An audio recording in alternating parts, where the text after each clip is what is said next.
Hello, this is my risk factor presentation. It's by Nicolasa Sandoval Lowe. When one of the birth parents is 35 years or older, there is higher risk of several difficulties in pregnancy, miscarriage, genetic abnormalities, specifically pregnancy issues like high blood pressure, gestational diabetes, a few other complications. And then parity is when how many children you have, regardless where they were stillborn or not, is basically how many children a woman has had.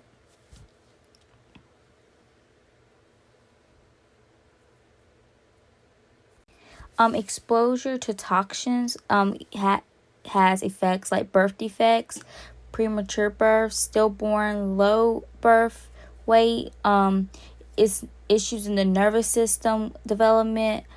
Symptoms of being exposed to toxins: you may feel nauseous, vomiting, headache, swelling on the hands and feet. You might be breathless, or you could become unconscious.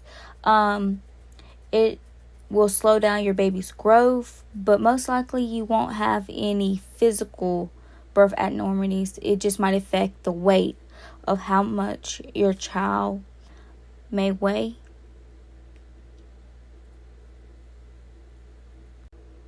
Using substances during pregnancy is not a good idea. Using substances such as alcohol, smoking, and drugs. Effects could be a stillbirth, miscarriage, and then how the baby develops, their brain, their mental state, physical appearance. We have to be mindful that the baby is still growing, and that the fetus tissue, the lungs, the brain, basically how the baby would be, their development while using substance while pregnant. So it's very important to understand. Okay, blood incompatibility and genetic abnormalities. Basically, it's when people who have one type of blood receives blood from a different type of blood. So basically, when you mix match blood, it can cause their immune system to react. So that's what that is. And genetic abnormalities is basically when something in the cell cycle did not go right. If that's you having too many chromosomes, you having not enough chromosomes, something did not go right. So premature and low birth rate is when you're premature, basically is when you had the baby before it was due, like 37 weeks, which means that the baby couldn't be developed fully because the baby wasn't done growing. It could be that the baby has to stay in the hospital longer, or you could lose your child. Low birth weight is basically when the baby weighs 5 pounds or less. Usually the baby is healthy, but still you have factors of the baby being too small and also having to stay in the NICU as well.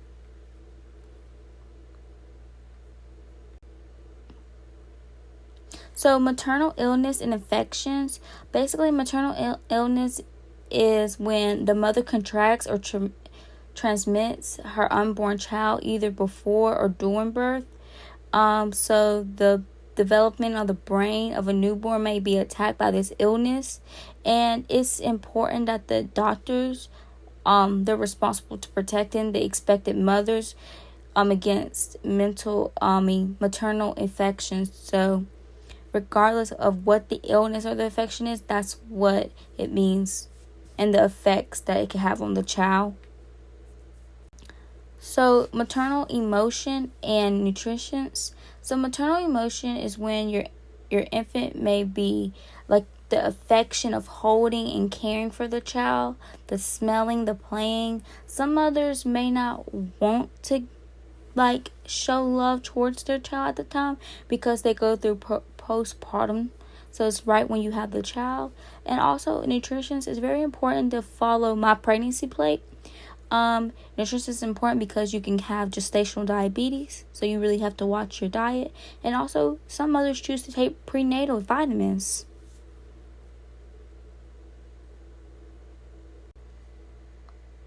So parental factors is when The male, when you're exposed to something during pregnancy while conceiving, and then parental risk factors is your age, your race, even your educational background check of how the child would be. Thank you for watching, and this was my presentation about high risk factors.